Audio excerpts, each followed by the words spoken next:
Video praktek IPA bab 8 mengenai partikel penyusun benda dan makhluk hidup. Kelompok 2 kelas 9A, kelompok Banu Musa. Assalamualaikum warahmatullahi wabarakatuh. Perkenalkan, kami dari kelompok 2 kelas 9A akan melakukan percobaan IPA pada bab 8 mengenai mengidentifikasi perbedaan zat yang terdapat dalam benda dan makhluk hidup secara sederhana. Nama saya Naila Zakiatul Zahra Putri sebagai ketua. Nama saya Salsa Putri sebagai anggota. Nama saya Hilda Nadia sebagai anggota. Nama saya Cinta Karmela sebagai anggota. Berikut video praktek percobaan kami. Tahap ke-1. Tahap pertama, menyiapkan alat juga bahan. Untuk melakukan percobaan ini, kamu membutuhkan gunting, penggaris, pinset atau penjepit, dan juga pembakar spiritus. Namun bisa digantikan dengan korek gas sebagai alat. Dan untuk bahannya, ada kain tenun, daun, karet, kayu, plastik, bulu unggas, beberapa helai rambut, dan juga kertas. Tahap kedua, mencium aroma dari benda yang belum dibakar. Sebelum kain diuji coba, potonglah kain dengan ukuran 4x4 cm menggunakan penggaris dan gunting untuk memudahkan proses pembakaran nanti. Setelah selesai, ciumlah aroma dari kain tenun yang belum dibakar, lalu tulis pada kertas laporan. Tahap ketiga, membakar daun dan mencium aroma benda percobaan. Tahap 3, jepitlah kain yang telah dipotong menggunakan pinset, lalu bakarlah dengan korek gas. Biarkan selama beberapa detik, lalu padamkan api. Setelah itu, dekatkan benda percobaan pada hidung, namun jangan terlalu dekat agar tidak terluka. Kibaskan tangan supaya asap bekas pembakaran dapat dicium oleh hidung. Untuk peringatan, hati-hati saat melakukan proses ini. Usahakan jangan sampai terluka. Jika takut menyalakan korek, bisa meminta tolong kepada yang lebih dewasa. Tahap keempat. Tahap keempat, ujilah semua bahan benda percobaan praktek.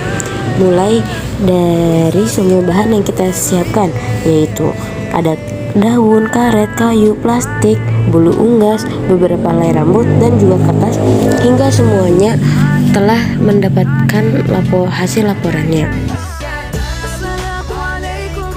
Setelah melakukan beberapa percobaan tadi, kita dapat menghasilkan hasil pengamatan identifikasi zat dalam benda seperti tabel pada gambar berikut ini.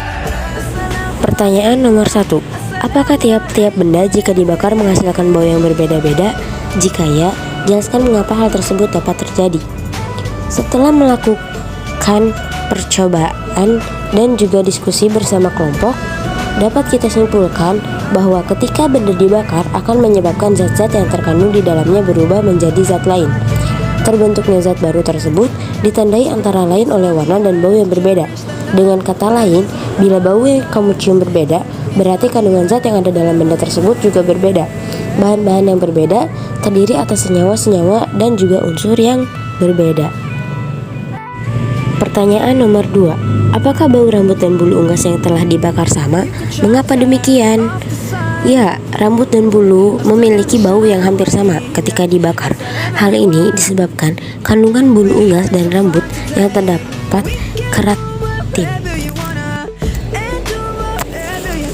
Pertanyaan nomor 3.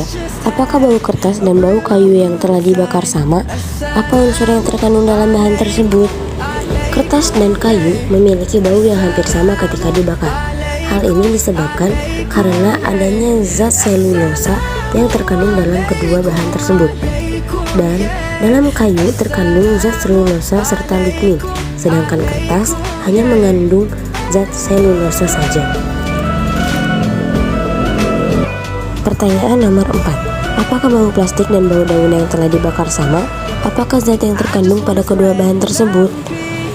Bau daun dan juga plastik jelas sangat berbeda. Hal itu karena kandungan zat yang terkandung berbeda. Jika di dalam daun terdapat zat selulosa, sedangkan dalam plastik terkandung zat polietilena, yang dimana hal tersebut menyebabkan keduanya memiliki bau yang berbeda ketika dibakar. Lalu, setelah melakukan percobaan ini, apa yang dapat kamu simpulkan? Dari percobaan ini dapat kita simpulkan bahwa benda akan menghasilkan bau yang berbeda-beda jika dibakar karena perbedaan zat-zat yang terkandung di dalamnya. Selain disusun oleh molekul yang berbeda, sifat-sifat suatu materi yang berbeda juga dapat disebabkan oleh perbedaan susunan molekul dalam materi itu. Misalnya, kita ambil contoh kayu yang dibuat pensil dan pati dalam umbi kentang. Berdasarkan uraian tersebut, dapat kamu pelajari bahwa bahan yang berbeda tersusun oleh zat-zat yang berbeda. Zat-zat yang berbeda mempunyai perbedaan jumlah dan jenis atom penyusun. Sifat-sifat bahan yang berbeda dapat disebabkan oleh perbedaan ikatan atau perbedaan struktur susunan molekul-molekul penyusunnya. Sekian video praktek percobaan dari kami. Mohon maaf bila ada salah kata serta kekurangan lainnya. Semoga dengan video kali ini bisa bermanfaat bagi kita semua serta bisa meningkatkan rasa syukur kita kepada Allah SWT. Sekian dari kelompok 2, kami undur diri. Sekian, terima kasih. Wassalamualaikum warahmatullahi wabarakatuh.